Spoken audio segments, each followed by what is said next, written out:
Buenas tardes a todos. Muchísimas gracias por la invitación. Bueno, la verdad que es un honor haber compartido la mesa con las disertantes anteriores. Muchas de las cosas que iba a plantear ya las plantearon, así que voy a modificar un poco algunas cuestiones de la charla. Pero bueno, esto es el vivo, así que así es. Como saben, el tema es súper amplio. El título de la charla es muy amplio. Hablar de déficits cognitivos podríamos pasarnos meses y meses hablando. Así que voy a centrar la charla en el concepto de discapacidad, en educación inclusiva, diseño universal, apoyos y planificación centrada en la persona. En lo que respecta a discapacidad, cada vez que doy una charla es una incertidumbre saber quién es el público y hasta dónde cada uno tiene conocimientos de las temáticas, así que si digo algo que ya saben algunos, les pido disculpas, pero es importante hacer un poco el recorrido para llegar a donde me gustaría arribar con ustedes. En lo que hace a discapacidad hay a nivel sociohistórico prácticamente 3 modelos, aunque depende de los autores podemos encontrar 4, que se resumen en estos 3 que se plantean acá, que es el tradicional, el rehabilitador y el social. Como muy a grandes rasgos, el tradicional es aquel que pone a la persona con discapacidad en un lugar muy fijo en la sociedad y en un lugar muy dispar respecto de las personas que no son consideradas con discapacidad. Algunos autores, como Agustina Palacios, por si alguno está en el tema, plantea que dentro del modelo se encuentra el modelo de la prescindencia, esto es que a las personas con discapacidad se las puede prescindir de su participación social. El modelo rehabilitador, que a veces se llama modelo médico, tiene que ver con una lógica en donde se entiende que la persona tiene que poder ser rehabilitada para que pueda ejercer sus derechos y entonces participar plenamente. Este modelo rehabilitador, que por supuesto superó al modelo tradicional, empezó a mostrar como algunas fallas respecto de cuál era el lugar de la propia persona en su propio tratamiento y qué pasaba cuando, aún con rehabilitación, esta persona no llegaba a los estándares esperados socialmente. Entonces, a este modelo responde el modelo social de la discapacidad, que quiero ser muy clara porque corre el foco de la persona, es decir, no pone el foco en la rehabilitación, que de hecho estamos todos de acuerdo, sino que lo que plantea es que la discapacidad es un concepto social en tanto y en cuanto se produce cuando a las personas con discapacidad se les deniega o restringe su posibilidad de participar en la sociedad. Entonces, el modelo social de la discapacidad no niega los déficits, no los niega, simplemente dice, necesitamos repensar las sociedades porque están pensadas para unos tipos de personas y no para otros tipos de personas. Y como la evolución de los derechos humanos también hizo lo suyo, todos sabemos hoy en día que las personas con discapacidad claramente tienen que poder ejercer sus derechos en igualdad de condiciones que el resto de las personas sin discapacidad. Entonces, las preguntas fundamentales son para quién se construye la sociedad hoy en día y si todo significa todos. Y esto que resulta una obviedad en la pregunta, también resulta una obviedad en la respuesta en que claramente la sociedad no está diseñada para todos y que todos en general no significa todos. Con lo cual es, digamos, una invitación a seguir repensando porque muchas veces cada uno de nosotros armando programas nuevos vuelve a armar programas con un nivel de especificidad que muchas veces hace falta porque uno está trabajando específicamente en un programa, pero en lo que hace a derechos humanos fundamentales necesitamos volver a pensar de manera general. La escuela, el acceso a la educación es uno de ellos y es un poco el desarrollo que que querría compartir hoy con ustedes. El dibujo que está al lado lo quería compartir, es de Agustina Suárez, es un dibujo que hizo para una organización de Argentina que, ellos escribieron, la organización se llama Red por los Derechos de las Personas con Discapacidad. Ellos estuvieron haciendo mucho hincapié en el artículo 19 de la Convención sobre el Derecho de las Personas con Discapacidad, que es el derecho a vivir de manera independiente y a ser parte de la comunidad.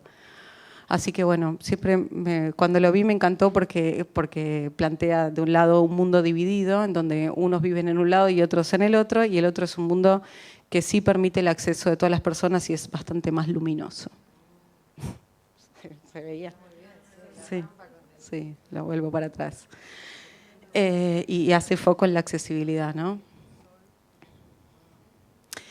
No podría seguir hablando de discapacidad sin hacer mención a la convención, que recién se las mencioné. La Convención de los Derechos de las Personas con Discapacidad es ley a nivel nacional, es la 26378 y tiene jerarquía constitucional por la 27044 del año pasado. La convención, como ya les mencioné, es una convención de derechos humanos, no porque las personas con discapacidad, digamos, no tuvieran derechos humanos, pero porque claramente tienen una vulneración de derechos muy diferente al de otros colectivos.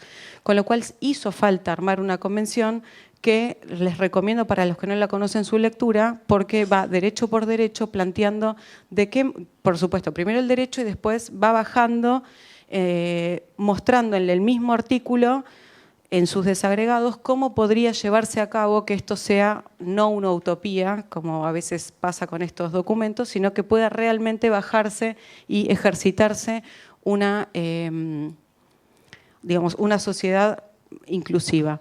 Una de las cosas que plantea la Convención y que me encanta es que todo lo que está planteando realmente favorece a todas las personas. O sea, si bien hace foco en las personas con discapacidad, los distintos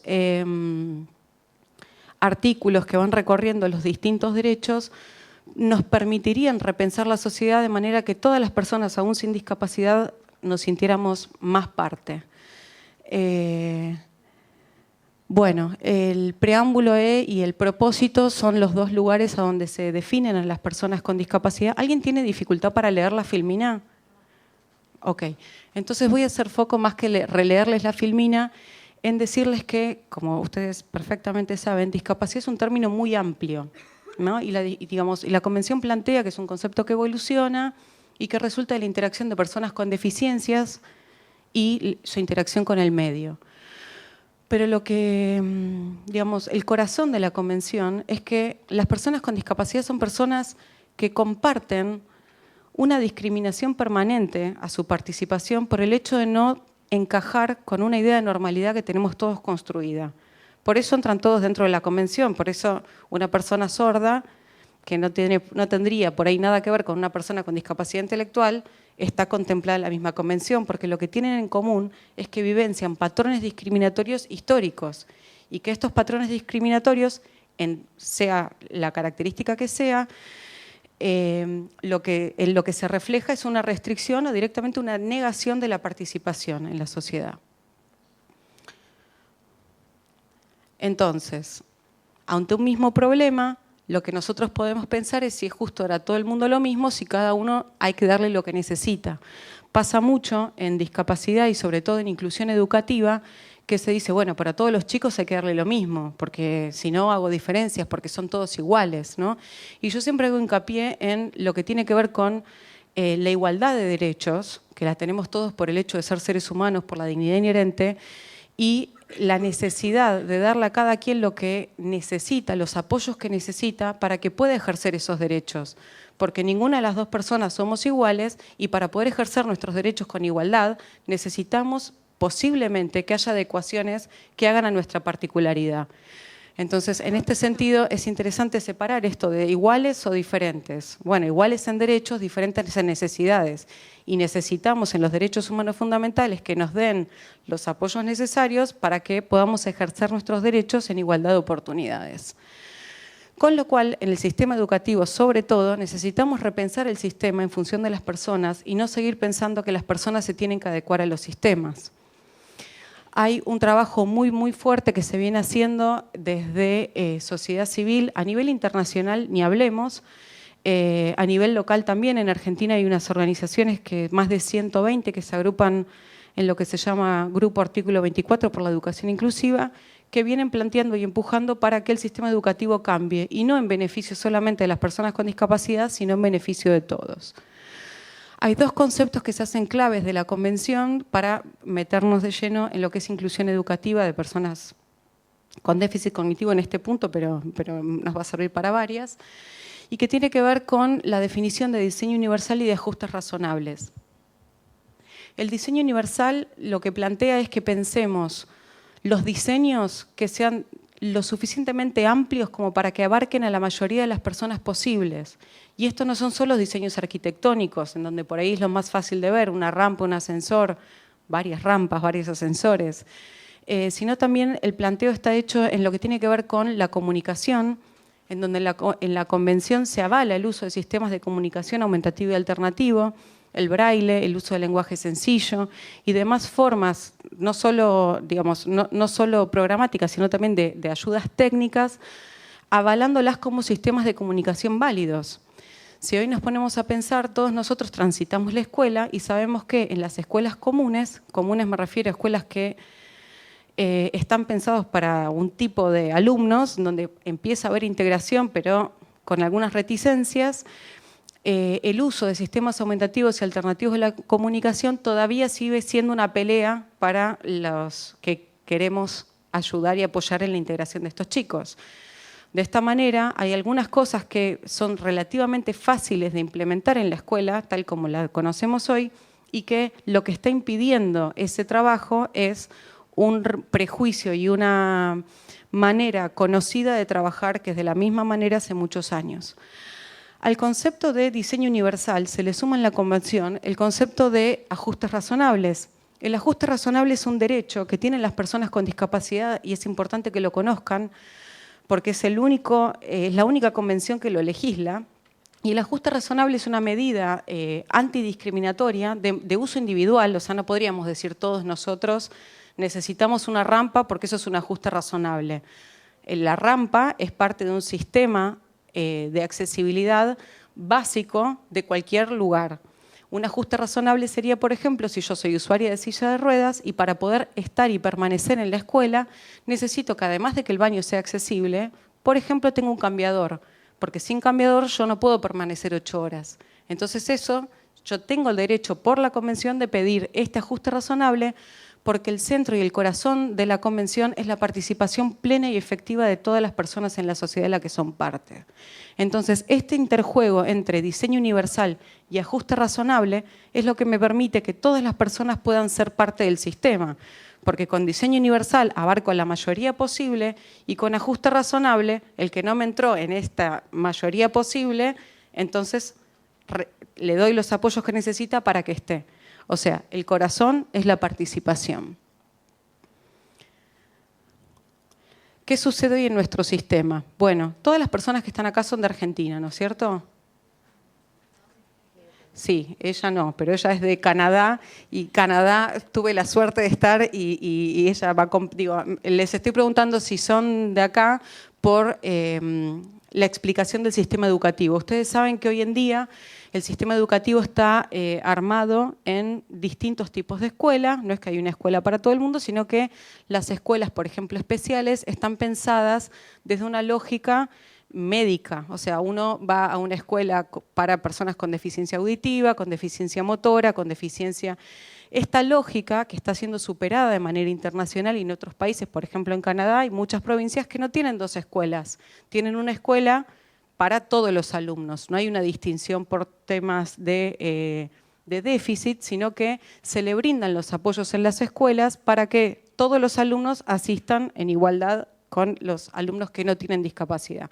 Y esto lo cuento, yo tuve la suerte de estar 3 meses en Canadá, en una provincia en New Brunswick, viendo justamente el sistema educativo de ellos, que es un sistema, es un sistema educativo inclusivo, que ganó el premio de UNESCO el año pasado, el anterior en realidad, porque cuando yo estaba, Gordon Porter, que es un representante en el tema, fue a recibir el premio, así que tuve la suerte de estar ahí y de ver todo esto que, digamos que acá parece una utopía porque nosotros estamos en Argentina y nos encontramos con un montón de barreras. Desde el área de la salud es importantísimo el rol que tenemos los profesionales de la salud, porque este sistema, tal como lo vemos, de, digamos, segmentación está instalado. Entonces muchas veces los papás con mucha angustia cuando van a inscribir a sus alumnos en la escuela le dicen no, su hijo tiene que estar en tal o cual escuela. Y lo que sienten los padres es que no tienen libertad de elección, sino que por ciertas características se les está indicando de afuera y se les está definiendo de afuera a qué tipo de escuela tiene que ir su hijo. Entonces el planteo que muchas veces muchos papás hacen es ¿por qué si mi hijo puede aprender en tal escuela? Otra escuela, la escuela de mi otro hijo, no puede sumar estas herramientas para que mi hijo estudie con su hermano. Son un montón de preguntas que vienen haciéndose en distintos lugares del mundo desde hace muchos años atrás y que llegaron a un punto en donde ya tenemos legislado el derecho a la educación inclusiva y, de hecho, en la Convención, en el artículo 24, es el de acceso a la educación, y donde nos están habilitando permanentemente a empujar y empujar y empujar hacia un sistema de educación cada vez más inclusivo. ¿Por qué les digo que el área de salud es súper interesante y súper comprometida en este tema? Por ejemplo, en lo que tuvo que ver con trastornos de espectro autista, fue el área médica una de las que más impulsó la inclusión de los chicos con autismo en la escuela común. Y esto hizo un forzamiento al sistema educativo a incorporar chicos a escuelas comunes. Y esto lleva a que las escuelas se tengan que replantear cómo hacen. Y esto hace que entonces las capacitaciones tengan que variar, las certificaciones para ser docente de educación común o de educación especial ya tengan que empezar a pensarse de manera unificada. Y esto lleva a que la sociedad sea claramente cada vez más justa y más equitativa, porque que te definan de afuera a qué lugar tenés que ir por tener tal o cual característica es algo que para muchas familias es algo muy, pero muy invasivo.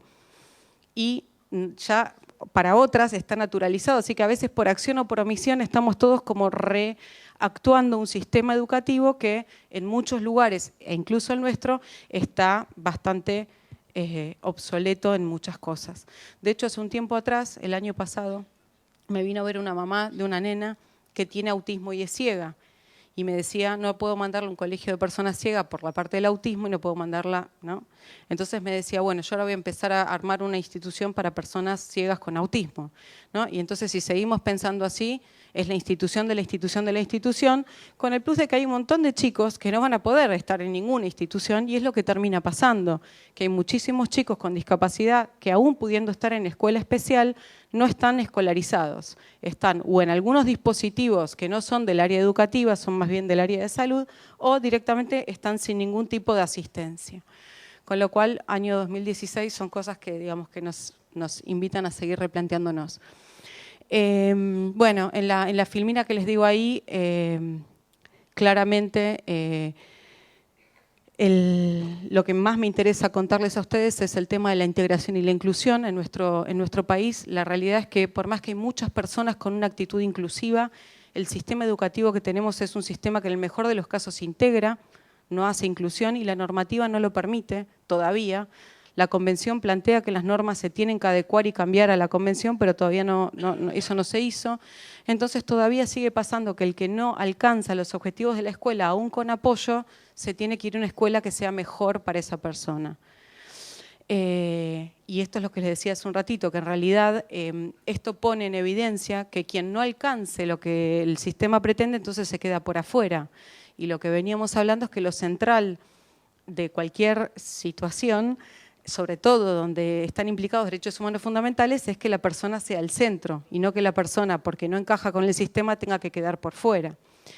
Entonces, el planteo claramente hoy en día es el de inclusión, que contrapone la exclusión y que tiene como eje central la participación efectiva de la persona.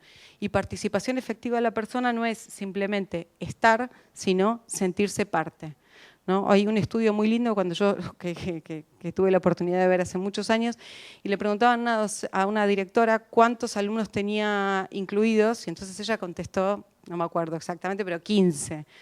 Y entonces, si ella se estaba refiriendo a los alumnos con discapacidad integrados, ¿no? Y le preguntaron lo mismo a los alumnos y el número no coincidía para nada, porque era una escuela que alojaba a muchos chicos, pero cuando les preguntaron cuántos se sentían incluidos, eran muchísimos más de los que ella había mencionado, porque ella se refirió a los alumnos con discapacidad.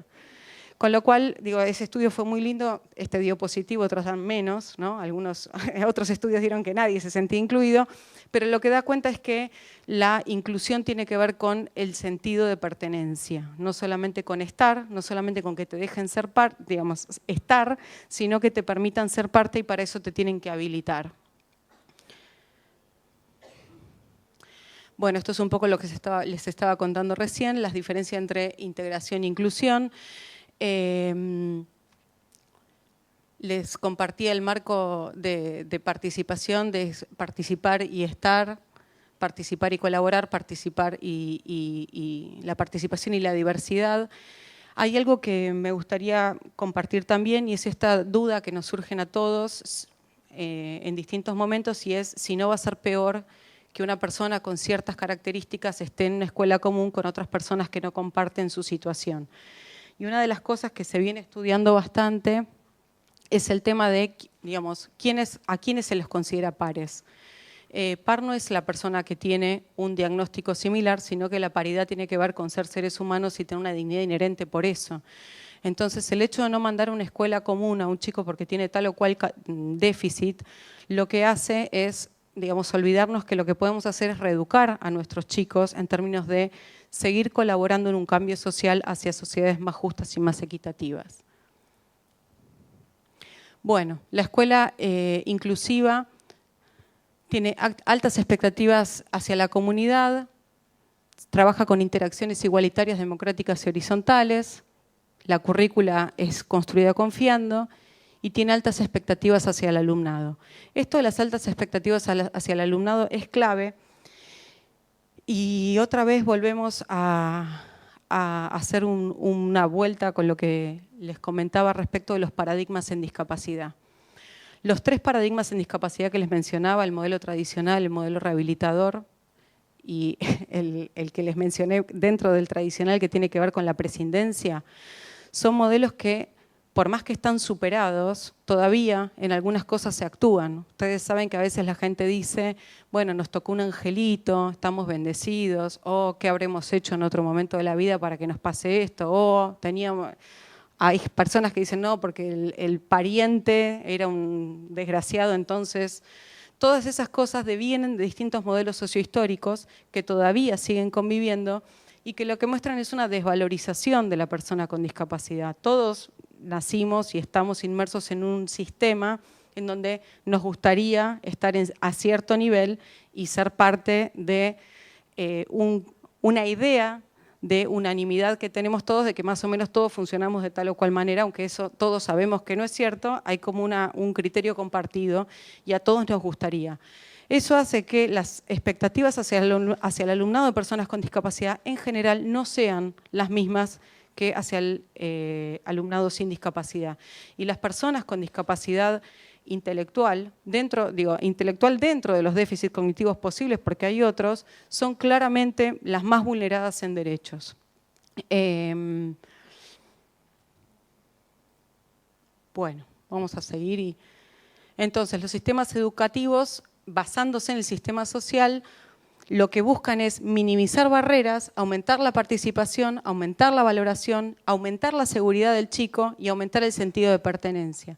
Si no se trabaja permanentemente en esto, los déficits en lo cognitivo van a estar todavía más trabados, porque además del déficit cognitivo basado en algo orgánico, vamos a tener un montón de valoraciones y desvalorizaciones permanentes que hacen que la persona también tenga inhibiciones afectivas, inhibiciones... Y no solo la persona, sino también la familia, ¿no? Hace un rato venían hablando de, bueno, mis colegas mencionaron la importancia de apoyos a la familia. Las familias también son las que viven permanentemente situaciones de exclusión y también en algún momento empiezan a actuar un montón de situaciones con sus propios hijos. Con lo cual que los sistemas de apoyos sean para toda la familia y estén pensados en términos de minimizar barreras y aumentar la participación y el sentido de pertenencia, también incluye al sistema familiar. Ya. Entonces me voy a apurar más. La propuesta es trabajar con diseño universal del aprendizaje. El diseño universal del aprendizaje, digamos, está tomado de las ciencias cognitivas y lo que plantea es que se activen en la enseñanza distintas redes de aprendizaje. Entonces, va a tomar, digamos, redes de reconocimiento, redes afectivas y redes estratégicas para lo mismo que hoy venimos dando solo en algún sentido y que despierta solo algunas de las redes, se empiecen a activar distintas redes y empecemos a potenciar el aprendizaje y el desarrollo en todas las áreas. Cuando se diseña en UDL, en Diseño Universal del Aprendizaje, UDL, perdón, es en inglés, se está haciendo una analogía con lo que hablamos al principio del diseño universal en los entornos. Es decir, cuando se diseña en UDL se entiende que hay alumnos diferentes con sistemas de percepción privilegiados diferentes y entonces el mismo material se presenta de diferentes maneras para que sea mejor recepcionado por todos y cada uno de los alumnos. Entonces, cuando se diseña de esta manera, la necesidad de hacer adaptaciones curriculares, que las habrán escuchado muchas veces, o metodológicas, es menor.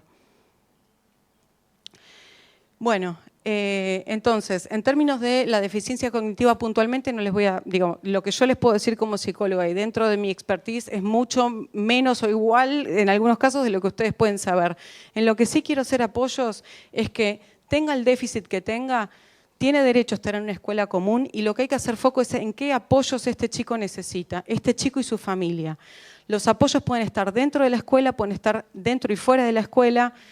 En el mejor de los casos, cuanto más apoyos sean, mejor. Pero hay algo que también me lo dio la convención y es, digamos, nosotros tenemos en muchos ámbitos de nuestra vida naturalizados los tipos de apoyo. Por ejemplo, cuando una persona tiene hijos, está naturalizado que pueda contar con el apoyo de su madre, su hermana, para seguir trabajando o para. Bueno, que alguien tenga mayores necesidades de apoyo no significa que tengamos que negárselos o restringírselos, sino que implica que tenemos que dárselos y que no es un problema que una persona reciba más apoyos que otra. Eso no es algo que enseñe algo malo al compañero, sino que enseña algo bueno, que es ser solidario en un sentido de reciprocidad. Él necesita este escaloncito más para poder ver. Ya termino. Así que mínimamente ya termino. Las adecuaciones curriculares y o metodológicas van a poder utilizarse todo lo que fuimos mencionando, lectura sencilla, dispositivos electrónicos, todo lo que permita de manera concreta y sensorial y utilizando todos los tipos de inteligencias, empujar y estimular y potenciar al máximo, no pensando que hay un techo, sino al máximo pensando que siempre se puede un poco más, las capacidades de cada uno de nuestros niños. Listo, termino con esta frase de Tony Wood. Muchísimas gracias a cada uno de ustedes por compartir este espacio con nosotros.